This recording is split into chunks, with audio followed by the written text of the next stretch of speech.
ഇപ്പോൾ വയനാട്ടിൽ നിന്ന് മാനന്തവാടിയിൽ നിന്ന് സുർജിത്ത് അയ്യപ്പത്ത് ഒരു വാർത്ത റിപ്പോർട്ട് ചെയ്യുന്നു. മാനന്തവാടി പാൽ ചുരത്തിൽ ഓടിക്കൊണ്ടിരിക്കെ ഒരു കാറിന് തീപിടിച്ചു.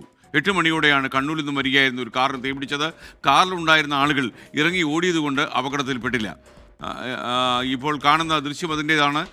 അതുകൊണ്ട് തന്നെ വയനാട് താമരശ്ശേരി ചുരത്തിൽ ഗതാഗത കുരുക്ക് അനുഭവപ്പെടുന്നുണ്ട്. സുർജിത്ത് അയ്യപ്പത്ത് ടെലിഫോണിലുണ്ട്. സുർജിത്ത്, ഇപ്പോൾ ഗതാഗതം പൂർണ്ണമായി മുടങ്ങിയിരിക്കുകയാണോ? എന്താണ് ലേറ്റസ്റ്റ് വിവരങ്ങൾ?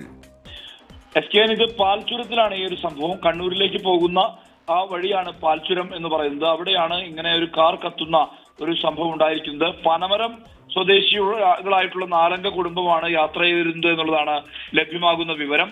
അവിടെ കാർ കത്തി നശിക്കുകയായിരുന്നു. ഉയർന്ന ഒരു കുത്തനെയുള്ള കയറ്റമുള്ള ചുരമാണ് ഈ പാൽച്ചുരം എന്ന് പറയുന്നത്. അവിടെയാണ് ഈ ഒരു അപകടം ഉണ്ടായത്. ഈ ആളുകൾ തീ പടരുന്നത് കണ്ട് ഇറങ്ങി ഓടി. അതിനാൽ തന്നെ മറ്റ് പ്രശ്നങ്ങൾ ഉണ്ടായിട്ടില്ല. ഗതാഗത കുരുക്ക്, വലിയ തോതിൽ ഗതാഗത കുരുക്ക് ഉണ്ടായിട്ടുണ്ട്. കാരണം ഫയർഫോഴ്സ് യൂണിറ്റ് ഉൾപ്പെടെ എത്തിയാണ് തീ അണയ്ക്കാൻ വേണ്ടി കഴിഞ്ഞിട്ടുള്ളത്. തീ അണച്ചു, പക്ഷേ കാർ മാറ്റാൻ വേണ്ടി കഴിഞ്ഞിട്ടില്ല. അതുകൊണ്ട് തന്നെ ഗതാഗത കുരുക്ക് ഇപ്പോഴും പാൽച്ചുരത്തിൽ ഉണ്ട്. അത് മാറ്റാനുള്ള ശ്രമമാണ് ഇപ്പോൾ നടന്നുകൊണ്ടിരിക്കുന്നത്. ആളുകൾക്ക് ഒരു തരത്തിലുള്ള അപായവുമില്ല, പക്ഷേ കാർ പൂർണ്ണമായും കത്തി നശിക്കുന്ന അവസ്ഥയാണ് ഉണ്ടായിട്ടുള്ളത്.